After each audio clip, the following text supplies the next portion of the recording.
A paz do Senhor, meus irmãos, Deus abençoe a todos. Continuação do vídeo sobre o segundo casamento. Moisés deu carta de divórcio por causa da dureza do coração daquelas pessoas, como diz em Deuteronômio 24, verso 1. Quando o homem encontrava um defeito na mulher, dava carta de divórcio para ela. E ela não poderia casar, ela poderia casar com qualquer outro homem, só não poderia voltar para o seu marido de origem, porque já foi também casada com outro homem. Então vamos lá. Deuteronômio 24, verso 1. Se você quer ver a primeira parte, meus irmãos, dos vídeos de casamento, vai aí no meu canal Ministério Voz de Deus e acha aí, ou eu vou colocar aqui na descrição do vídeo e aqui em cima também, primeira parte do casamento, tá bom? Deuteronômio 24, verso 1 vem dizer: quando o homem tomar uma mulher e a desposar, e acontecer dela não encontrar benevolência aos seus olhos, por ele ter encontrado nela alguma impureza, então ele lhe escreverá uma carta de divórcio e a entregará na sua mão e a despedirá de sua casa. E depois que ela tiver partido da casa dele, ela poderá ser esposa de outro homem, sim.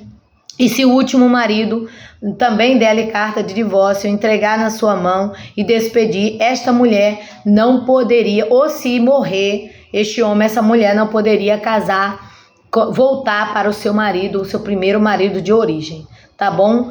Lá no verso 4 diz: o seu primeiro marido que a despediu não poderá tomá-la outra vez para ser sua esposa, depois que ela estiver contaminada, porque isto é abominação diante do Senhor, e não fará com que peque a terra que o Senhor teu Deus te dá como herança. Então, no Antigo Testamento, Moisés, a lei era essa.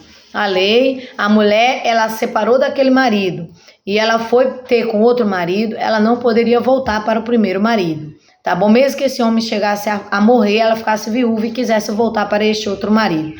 Deus, ele até permitiu essa situação, como o Senhor aqui está usando Moisés, mas com Jesus foi diferente. Mateus capítulo 5, verso 32, os fariseus perguntaram a Jesus que foi dado carta de repúdio, se era lícito. No 32, Jesus diz: eu, porém, vos digo que todo aquele que repudiar a sua esposa, a não ser por causa de prostituição, faz cometer adultério, e qualquer que casar com a divorciada comete adultério. Ou seja, se ela recebeu uma carta de divórcio, não sendo por prostituição, e casar com outra, ela está cometendo adultério. Jesus disse isso. Os discípulos acharam essa palavra muito dura. E então não convém que nenhum dos dois se case. Os discípulos vêm dizer isso. Então nós defendemos Mateus 5, verso 32, Mateus 19, verso 9. Tá bom? Jesus, ele se mantém fiel na palavra. Jesus hoje, eu posso trazer para os dias de hoje, que Cristo Jesus, ele veio melhorar,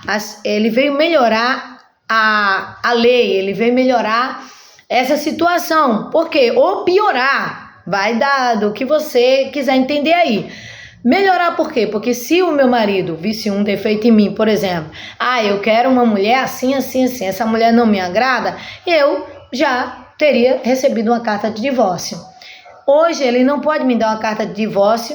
Por quê? Porque Jesus condena essa carta de divórcio que foi dado na lei de Moisés. Então Jesus é bem claro quando ele diz: só em caso de prostituição. Se eu não me prostituir, ou se ele não se prostituiu, nós não temos que separar ou divorciar.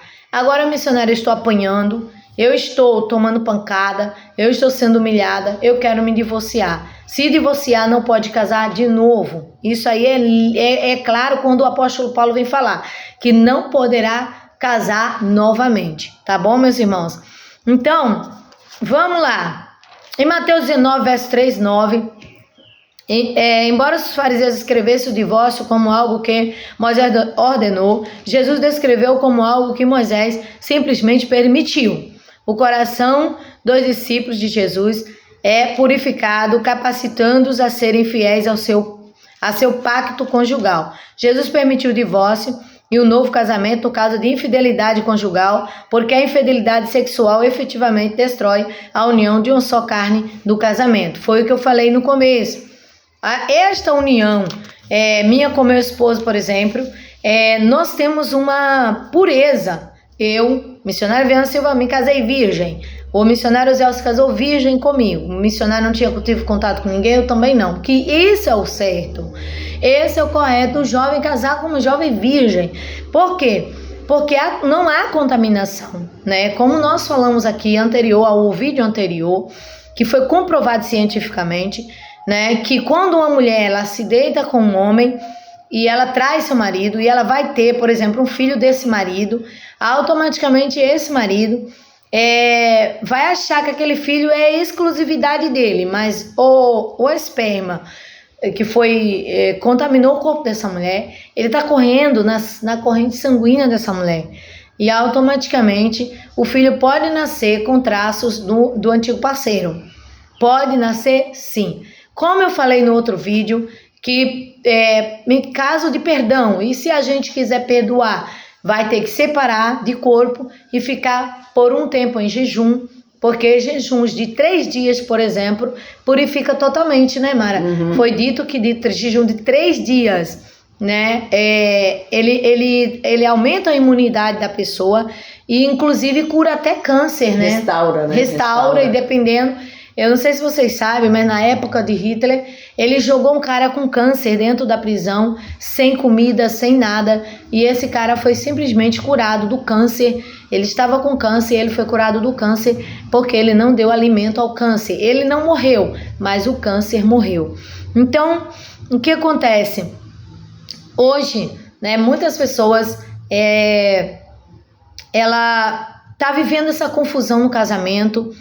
Pessoas que se casaram de novo e que o pastor está condenando, porque essa mulher foi condenada por esse pastor, por essa liderança, justamente porque essa mulher foi atraída. Por exemplo, nós temos 1, 2, 3, uns 4 casos, 5 casos de mulheres que foram traídas, abandonadas, largadas. O marido saiu com o filho da amante, foi embora com a amante e mais um filho na barriga, ou filhos que ela nem sabia, filho dos outros também, e ele foi embora, largou a casa.